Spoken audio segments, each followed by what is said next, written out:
नमस्कार दोस्तों। Target with SDM आप सभी का स्वागत है। आज हम लोग भारतीय वन स्थिति रिपोर्ट के संबंध में समझने का प्रयास करेंगे। अभी आने वाला जो भी एग्जाम है उस एग्जाम में चाहे वो पीसीएस लेवल का हो या एसएससी लेवल का हो, उस एग्जाम में 1 से 2 नंबर का यहाँ से प्रश्न पूछा जाता है जो आपके एग्जाम में रिजल्ट को तय करता है। कंपटीशन के एग्जाम में एक एक नंबर आपके लिए बहुत मायने रखता है। यह आपका जनरल एकेडमिक एग्जाम नहीं है जो 1 नंबर 2 नंबर कम भी है तो आपको कुछ फर्क नहीं पड़ने वाला।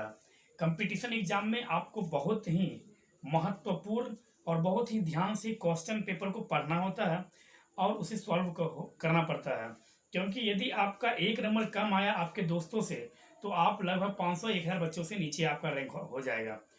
तो इस कारण से आप के ऊपर यह निर्भर करता है और आपको यह ध्यान देना है कि आप अपने एग्जाम के सिलेबस के अनुकूल आप अपने तैयारियों का या तैयारियों पर जोर लगाएं। ऐसा नहीं कि सिर्फ हम हिस्ट्री ही पढ़ें या ज्योग्राफी ही पढ़ें, क्योंकि कंपटीशन में किसी भी सब्जेक्ट का आपको विद्वान नहीं बनना है। यदि आप विद्वान बनने के फेरा में रह गए तो आपसे एग्जाम नहीं निकलेगा। आप उतना ही पढ़िए जितना आपके एग्जाम की सिलेबस में बतलाया गया हो, और उस एग्जाम के सिलेबस को सबसे पहले आपका एक कर्तव्य बनता है कि अपने एग्जाम के सिलेबस को सबसे पहले आप कंप्लीट करें। उसके बाद यदि आपका मन है कुछ विशेष पढ़ने का, कुछ एक्स्ट्रा संग्रहण करने का, तो आप संग्रहण करें, लेकिन एग्जाम के सिलेबस को पूरा करने के बाद, ना कि एग्जाम के सिलेबस से पहले। तो इन सभी बातों को ध्यान में रखते हुए एक कंपटीटर जो छात्र होता है उसका सबसे पहला कर्तव्य यही होता है कि वह जिस एग्जाम की तैयारी कर रहा है उस एग्जाम की सबसे पहले वह सिलेबस देखें और उस सिलेबस को पहले वो अपने माइंड में सेटअप करें, और उसके बाद उसके अनुकूल वो अपना एक रूटीन बनाए और उस रूटीन के अनुकूल वो अपने पढ़ाई पर अपना ध्यान फोकस करें। और यदि आप क्रमबद्ध और नित्य दिन अपने रूटीन को फॉलो कर रहे हैं तो एक दिन आपको लक्ष्य अवश्य मिलेगी। ऐसा भी नहीं कि एकाएक आप उठे और आप 10 दिन से पढ़ रहे हैं तो आपको लक्ष्य मिल जाएगा। ऐसा होता है, कोई कोई ऐसा 1,00,000 2,00,000 5,00,000 में कोई एक ऐसा स्टूडेंट होता है जो कभी नहीं पढ़ा, बाहर से आया और एक बार एग्जाम बैठा वो पास कर गया। लेकिन ऐसा सबके साथ नहीं होता है, यह भी याद रखना। में भाग्य सबका सबका साथ नहीं देता है। हमेशा आपको अपने कर्म पे ध्यान देना होगा और कर्म ही प्रधान है। आप जितना अधिक मेहनत करोगे आपको फल उतना अच्छा मिलेगा। लेकिन आप यह सोचिएगा कि 5 घंटा पढ़े तो हमें आईपीएस बन जाएंगे, ऐसा भी नहीं है। आप 5 घंटा पढ़ रहे हैं लेकिन आप क्या पढ़ रहे हैं यह आपके ऊपर निर्भर करता है। एक होता है स्टडी और एक होता है स्मार्ट स्टडी। स्टडी का मतलब यह हुआ कि बस फलाना उस पुस्तक का नाम लिया, हम वो पुस्तक जाके मार्केट से खरीद रहे हैं और पढ़ना शुरू कर दिया। फलाने को देखे वह पुस्तक पढ़ रहा है, वही पुस्तक अब हम भी पढ़ेंगे। यह हुआ एक तरह से टाइम एक्सपेंड करना। मतलब कि अगला जो जो पुस्तक पढ़ रहा है, मार्केट में एक ही चीज़ के लिए हजारों प्रकाशक के बुक उपलब्ध हैं और मन में अशांति भी रहती है कि नहीं ये बुक नहीं, ये बुक फलाने भैया ने कहा ये बुक नहीं पढ़ना है, वो बुक पढ़ना है, तो आज चलो आज से वही बुक पढ़ेंगे। फिर वो बुक लाए खरीद के आप 10 दिन तक, नया में जब तक वह बुक है तब तक 10 दिन आप पढ़ेंगे, फिर बात करेंगे। फिर दूसरा आपको लड़का कुछ नया बुक बोला तो फिर आप वह बुक पढ़ना शुरू करते हैं। ऐसा हमें नहीं करना है। कोई एक बुक लीजिए किसी भी एक सब्जेक्ट का, उस बुक को पहले एक बार पढ़ जाइए आप, उसके बाद दोबारा उस बुक को फिर से पढ़िए और पढ़ते समय उस बुक को दोबारा पढ़ते समय उस बुक को अंडरलाइन कर चलिए आप। और फिर थर्ड टर्म में जब उसको पढ़िएगा तो आप उतना ही पढ़िए जितनी बातों को आपने अंडरलाइन किया है। कहा भी गया है कि एक पुस्तक को, एक किताब को बार बार पढ़ना चाहिए, ना कि 10 किताब को 10 बार पढ़ना चाहिए। यदि आप एक ही किताब को बार बार पढ़ते हैं तो उसमें जो भी जानकारी दी गई है वह सारी जानकारी आपके माइंड में, आपकी बुद्धि में सेटअप हो जाएगा, जिसके बाद क्या होगा कि एग्जाम में किसी प्रकार यदि प्रश्न आएगा तो आपसे नहीं छूटेगा। कभी भी एग्जाम में किताब से बाहर प्रश्न नहीं होता है, बस नज़रिया, और यह आपके ऊपर निर्भर करता है कि आपकी तैयारी किस स्तर तक की है। तो इसलिए अपने तैयारी को ध्यान में रखते हुए, अपने आगामी परीक्षाओं को ध्यान में रखते हुए अपने तैयारी पर ध्यान दीजिए। आज हम लोग देख रहे हैं भारतीय वन स्थिति report, Indian state for forest report. मतलब क्या, भारतीय वन स्थिति रिपोर्ट। इस रिपोर्ट के अनुसार यह किया जाता है कि भारत में जो है वन, वनावरण और वृक्षावरण और मैंग्रोव वन और कार्बन, मतलब कि इन सभी चीज़ों का आंकड़ा प्रस्तुत किया जाता है। और यह जो आंकड़ा है यह इसरो के संयुक्त प्रयास से सैटेलाइट के द्वारा यह पिक्चर खींचा जाता है। ऐसा नहीं कि कोई व्यक्ति आता है और प्रत्येक वृक्ष को गिनता है कि रोसड़ा में इतना वृक्ष है, राजस्थान में इतना वृक्ष है, मध्य प्रदेश में इतना वृक्ष। जी नहीं, वो सैटेलाइट के द्वारा एक लगभग डाटा लिया जाता है और उस डाटा के आधार पे रिपोर्ट तैयार किया जाता है। तो पहली बार भारतीय वन स्थिति रिपोर्ट जो है वह 1987 में लाया गया पहली बार, और तब से प्रत्येक 2 वर्ष पर इस रिपोर्ट का प्रकाशन होता है। और इस रिपोर्ट में जब 1987 में जब लाया गया तो उस वर्ष यह बोला गया था कि जो भारत का जो क्षेत्रफल है उसका 33% भाग पर वनावरण मतलब क्या वन होना चाहिए, ऐसा बोला गया। और यह जो रिपोर्ट है यह प्रत्येक 2 वर्ष पर लाया जाता है। यह रिपोर्ट किस मंत्रालय के द्वारा प्रस्तुत किया जाता है? तो भारतीय पर्यावरण एवं जलवायु परिवर्तन मंत्रालय के द्वारा यह रिपोर्ट जारी किया जाता है। मतलब क्या उसका जो एक निकाय है उस निकाय के द्वारा यह रिपोर्ट जारी किया जाता है। और वर्तमान में उसके मंत्री कौन हैं? तो प्रकाश जावड़ेकर जी उसके मंत्री हैं। और यह जो रिपोर्ट है भारतीय वन स्थिति रिपोर्ट प्रत्येक 2 वर्ष पर जब जारी की जाती है तो इसका मतलब है कि 2 वर्ष पर 2015 में जारी किया गया था, 2017 में जारी किया गया था, फिर अब वर्तमान में 2019 में इस रिपोर्ट को जारी किया गया है। 2019 में यह रिपोर्ट जारी हुआ, अब यह रिपोर्ट फिर जारी हुआ कब? 2021, मतलब क्या 2019 से लेकर 21 तक में जितना भी परीक्षा होगा कंपटीशन का उन सभी एग्जाम में प्रश्न जो पूछा जाएगा उसका बेस डाटा यही होगा, 2019 का डाटा होगा। जिस तरह से जनगणना रिपोर्ट आता है प्रत्येक 10 वर्ष पर, उसी प्रकार से वन स्थिति रिपोर्ट आता है प्रत्येक 2 वर्ष पर।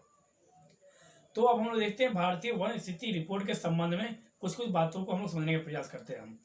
तो पूरा भारत में जो है वनावरण और वनाच्छादित इन क्षेत्रों में इस 2 वर्षों में क्या हुआ है? कुछ वृद्धि हुआ है। 2017 में जो डाटा था उसमें से कुछ वृद्धि हुआ। लगातार सरकार ऐसा प्रत्येक राज्य सरकार के द्वारा भी और केंद्र सरकार के द्वारा भी वृक्षारोपण पर जोर दिया जा रहा है। आपके बिहार में भी लगभग 1.5 से 2 करोड़ पौधा रोपने का लक्ष्य रखा गया नीतीश कुमार जी के द्वारा, और केंद्र सरकार के द्वारा भी जितना भी रेलवे का जमीन है आसपास उस पूरे खाली जमीन पर रेलवे के द्वारा केंद्र सरकार द्वारा वृक्ष लगाया जा रहा है। तो यह सब कारण है इसमें बढ़ोतरी का। इससे क्या होगा कि पर्यावरण आपका संतुलित रहेगा, तो आपका मौसम क्लाइमेट मतलब सब कुछ पर प्रभाव पड़ता है आपके पर्यावरण से। तो इस कारण से अब इस रिपोर्ट को अब हम लोग को समझना जरूरी है।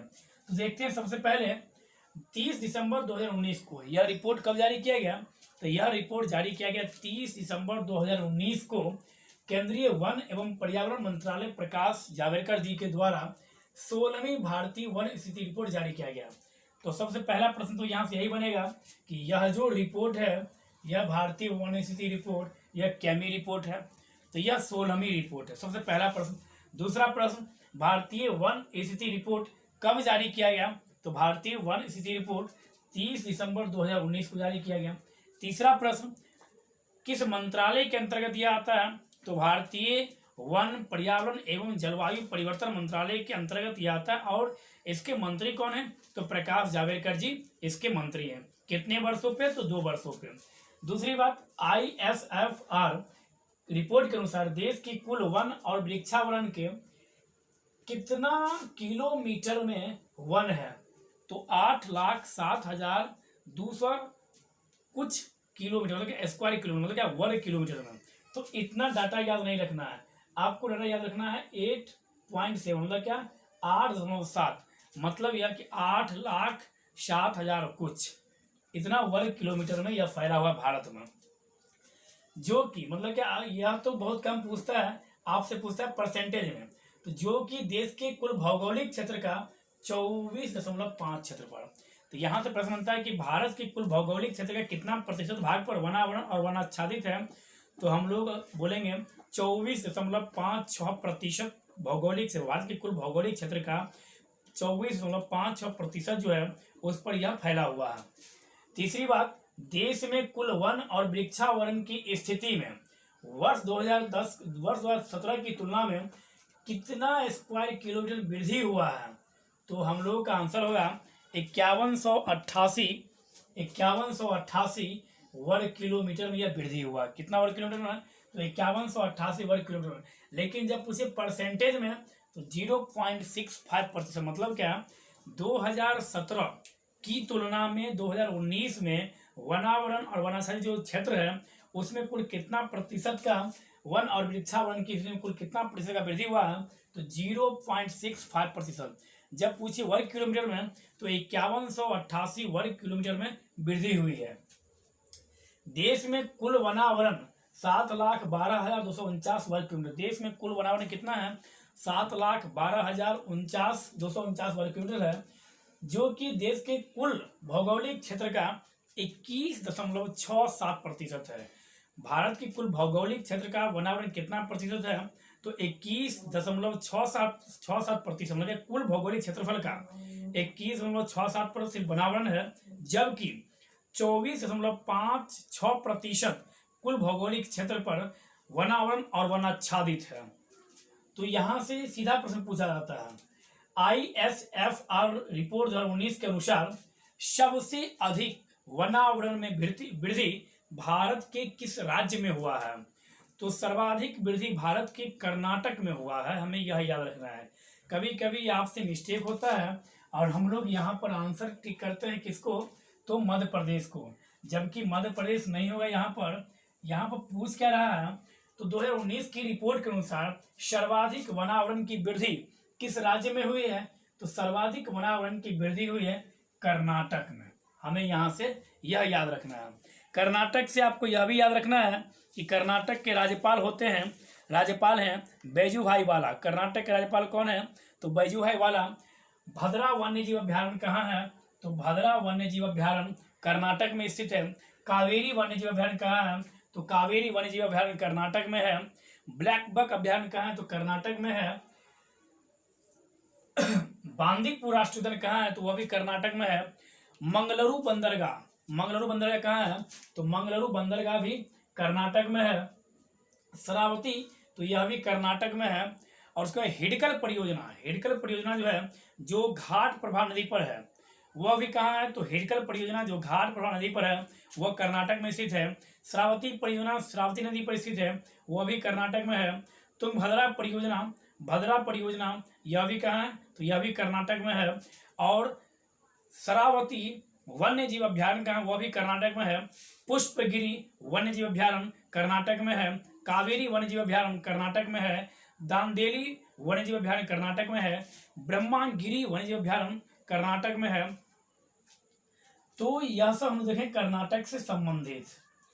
अब देखते हैं इसके मतलब ISFR रिपोर्ट 2019 के अनुसार क्षेत्रफल की दृष्टि से सर्वाधिक वनावरण वाला 5 राज्य। यहाँ था कि सबसे अधिक वृद्धि कहाँ हुआ है, तो सबसे अधिक वृद्धि हुआ है कहाँ, तो कर्नाटक में। पूछेगा कितना, तो 1025 वर्ग किलोमीटर।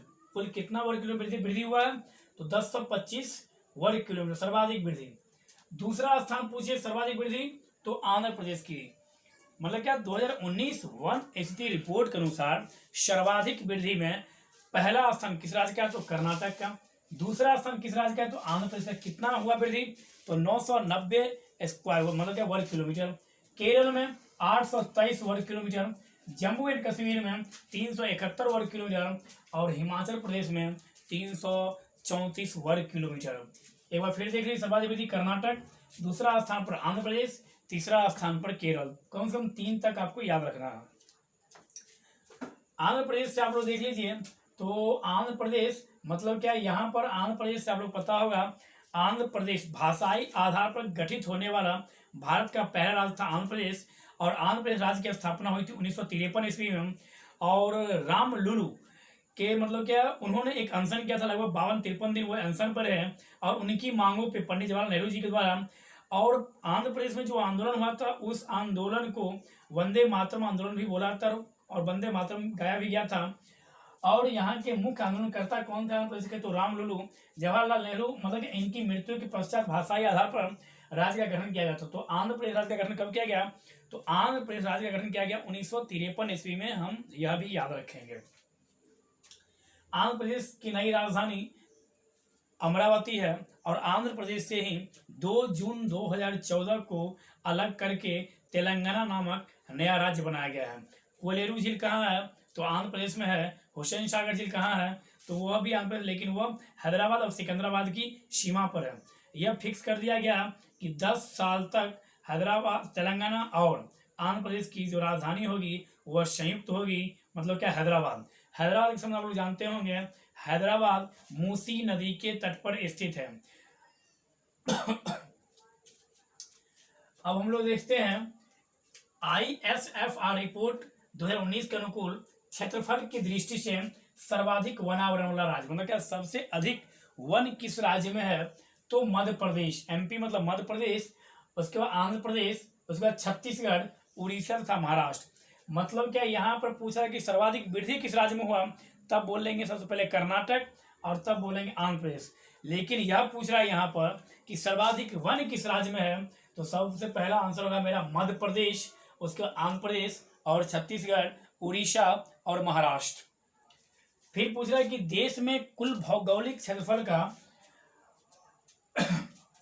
कुल भौगोलिक मतलब कि देश में कुल भौगोलिक क्षेत्रफल का कितना प्रतिशत वनावरण है, मतलब क्या वनावरण जो है, वनावरण में प्रतिशत में राज्य, यहाँ तो हो गया सर्वाधिक वन किस में है, अब यहाँ पे परसेंटेज में सबसे अधिक प्रतिशत किस राज्य का है, तो सबसे अधिक प्रतिशत वाला राज्य है मिजोरम। यहाँ से परसेंटेज पूछा था तो मिजोरम में प्रतिशत है, मतलब कि मिजोरम का जो कुल भौगोलिक क्षेत्रफल है उसका लगभग 85.41% पर सिर्फ वन है, यह हम याद रखेंगे। मिजोरम का जो पूरा भौगोलिक क्षेत्र है उसका 85.41% पर कुल वन है मिजोरम में, सर्वाधिक प्रतिशत में। लेकिन जब वैसे पूछे वनावरण क्षेत्रफल में तो मध्य प्रदेश, परसेंटेज में तो मिजोरम। मिजोरम के बाद अरुणाचल प्रदेश, अरुणाचल प्रदेश में कितना है, तो 79.63 अरुणाचल प्रदेश में।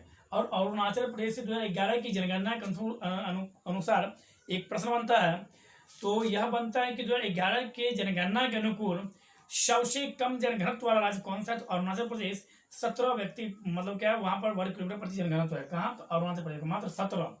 और सर्वाधिक जनघनत्व जब पूछे तो वह है बिहार का 1106, दूसरा स्थान तो बंगाल का 228, अरुणाचल प्रदेश कितना 79.63।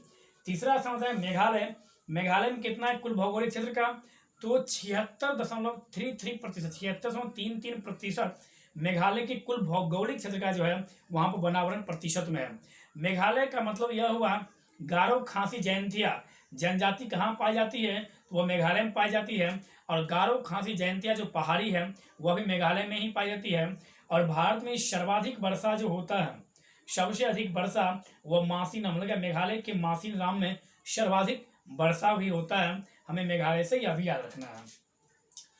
चौथा मणिपुर, मणिपुर मतलब क्या 75.46% जो है वन कहाँ है, तो वह है मणिपुर में।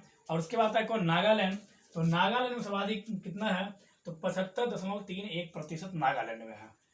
अब हम लोग देखते हैं देश में कुल मैंग्रोव कवर, मतलब क्या देश के कुल भौगोलिक क्षेत्र का कुल कितना मैंग्रोव जो है वन है वह कवर करता है, तो इसमें हम बोलेंगे 4975 वर्ग किलोमीटर जो है मैंग्रोव वन है, कुल कितना, तो 4975 वर्ग किलोमीटर, जो कि देश की कुल भौगोलिक क्षेत्र का कितना प्रतिशत है, तो 0.15%। मैंग्रोव वन जो है वह देश के कुल भौगोलिक क्षेत्रफल के कितने प्रतिशत भाग पे है, तो 0.15% भाग पर मैंग्रोव वन है, इस बात को हम लोग ध्यान रखेंगे। उसके बाद उत्तर पूर्वी क्षेत्र मतलब क्या नॉर्थ ईस्ट स्टेट जो है उसमें कुल वनावरण कितना है, तो 1,70,541 वर्ग किलोमीटर, यह हम याद रखेंगे। मतलब क्या नॉर्थ ईस्ट स्टेट का कुल कितना वर्ग किलोमीटर में, तो 1,70,541 वर्ग किलोमीटर में। और कुल कितना प्रतिशत है उसका, तो 65.05%। तो हम लोग याद रखेंगे कि जो नॉर्थ ईस्ट स्टेट का कुल कितना मतलब भौगोलिक क्षेत्र के कुल कितना प्रतिशत भाग पर वनावरण है, तो 65.5 मतलब 0.5%।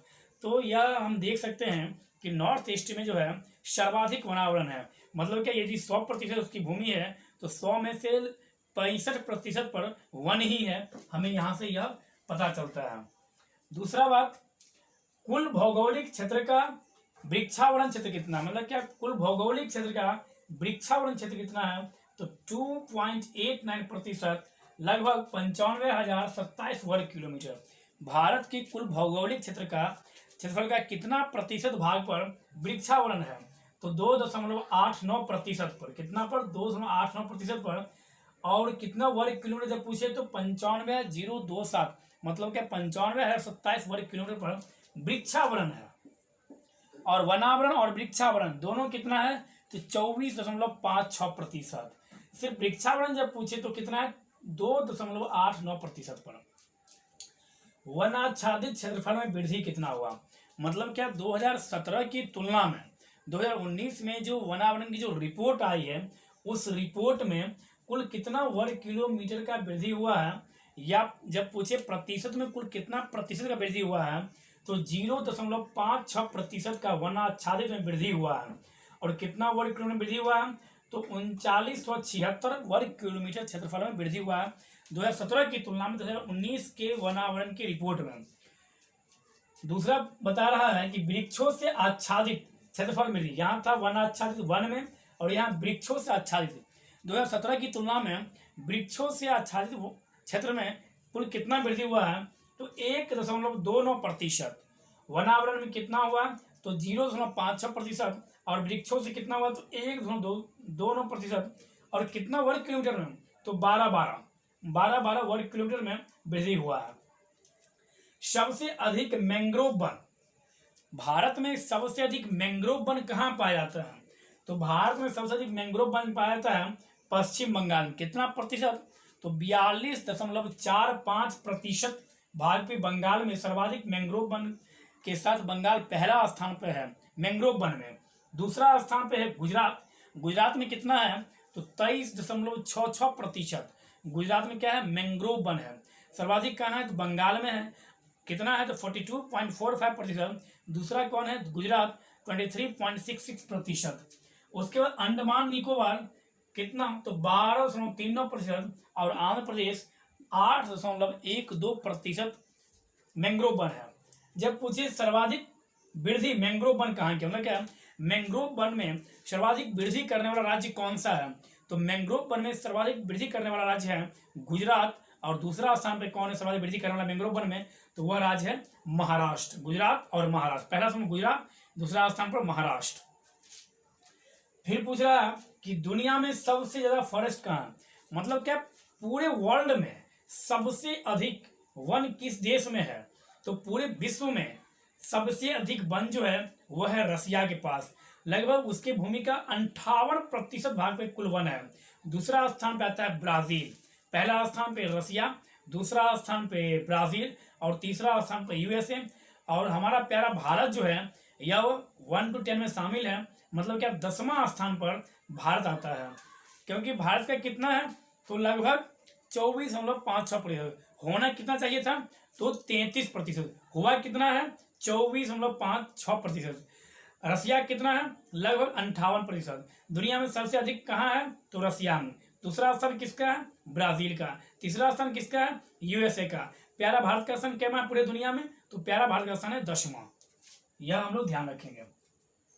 देश में मैंग्रोव वनस्पति में वर्ष 2017 के आकलन की तुलना में 2019 में कुल कितना वृद्धि हुआ है, मतलब क्या मैंग्रोव वन में 2017 की तुलना में 2019 में कितना वृद्धि हुआ है, तो 54 वर्ग किलोमीटर। क्या 54 वर्ग किलोमीटर में 2017 की तुलना में 2019 में मैंग्रोव वन में वृद्धि हुआ है। परसेंटेज में पूछे कितना, तो 1.10%, 1.10% वृद्धि हुआ है 2 साल में। कहा, तो मैंग्रोव वन में। मैंग्रोव वन सबसे अधिक कहाँ है, मतलब क्या जब रीजन में पूछे कि मैंग्रोव वन सबसे अधिक किस महाद्वीप में है या किधर है, तो वहां बताएंगे साउथ ईस्ट एशिया। सर्वाधिक मैंग्रोव वन कहाँ पाया जाता है, साउथ ईस्ट एशिया और साउथ एशिया। सर्वाधिक मैंग्रोव वन कहाँ, तो साउथ ईस्ट एशिया और साउथ एशिया में पाया जाता है। ISFR रिपोर्ट 2017 की तुलना में भारत की 140 पहाड़ी जिलों में, मतलब क्या भारत की कुल कितने हिल्स डिस्ट्रिक्ट्स, मतलब क्या पहाड़ी जिला, हिल्स मतलब पहाड़, डिस्ट्रिक्ट मतलब क्या जिला, कुल कितने पहाड़ी जिला में वनों में वृद्धि हुई है, तो 140 पहाड़ी जिला में 544 वर्ग किलोमीटर की वृद्धि हुई है। प्रतिशत कितना हुआ है, 0.19%। तो यहाँ सीधा प्रश्न पूछ सकता है कि जो भारत में कुल कितने हिल्स डिस्ट्रिक्ट हैं, तो 140, 44 नहीं 140। कुल कितना वृद्धि हुआ है हिल्स डिस्ट्रिक्ट में, सिर्फ हिल्स डिस्ट्रिक्ट में जब पूछे तो 0.19% हिल्स डिस्ट्रिक्ट में। और जब आपसे पूछे कुल हिल्स डिस्ट्रिक्ट मतलब 140 जो हिल्स डिस्ट्रिक्ट है उसके कुल भौगोलिक क्षेत्र का कुल कितने प्रतिशत पर यह पाया जाता है, मतलब क्या यह वन पाया जाता है, तो कुल 40%। हिल्स डिस्ट्रिक्ट 140, उसके कुल भौगोलिक क्षेत्र का कितने प्रतिशत पर, तो 40%। ISFR रिपोर्ट 2019 के अनुसार जनजाति जिला में कुल कितना प्रतिशत वन है, तो जनजाति जिला में वनों की जो परसेंटेज है वह है 37.54%। किसमें, तो ISFR रिपोर्ट 2019 के अनुसार जनजाति जिला में कुल कितने प्रतिशत पर वन है, तो 37.54%। भारत में जो है कुल 12 राज्य ऐसे हैं जहां मैंग्रोव वन पाए जाते हैं। भारत में कुल 12 ऐसे राज्य हैं जहां मैंग्रोव वन पाए जाते हैं। तो इस तरह से आप 1-2 बार वन स्थिति रिपोर्ट को आप पढ़ के तब आप एग्जाम देने जाइएगा, क्योंकि यहाँ से 1-2 प्रश्न अवश्य ही पूछता है, चाहे वो PCS लेवल का एग्जाम हो या SSC लेवल का एग्जाम हो। और यदि आप इस रिपोर्ट को 2-3 बार यदि आप देखते हैं तो आपके माइंड में यह रिपोर्ट क्या हो जाएगा, सेटअप हो जाएगा। तो मतलब क्या, हमें मुख्य बात देखना है, जैसे देश के कुल कितना भौगोलिक क्षेत्र पर है, कुल कितना वनावरण वृद्धि हुआ, कुल कितना वनाच्छादित में वृद्धि हुआ, कुल कितना हिल्स डिस्ट्रिक्ट है और कुल कितना हिल्स डिस्ट्रिक्ट में वृद्धि हुआ, कुल हिल्स डिस्ट्रिक्ट के कुल कितने भौगोलिक क्षेत्रफल पर यह वन है। तो इन सारी बातों को आप 1-2 बार पढ़िएगा, सुनिएगा, लिखिएगा, तो आपको यह याद हो जाएगा। और जब याद होगा तो आप एग्जामिनेशन हॉल में जब इससे संबंधित यदि प्रश्न आएगा तो आपसे छूटने की कोई संभावना नहीं है। तो हम उम्मीद करते हैं कि आप लोगों को यह रिपोर्ट समझ में आएगा। धन्यवाद।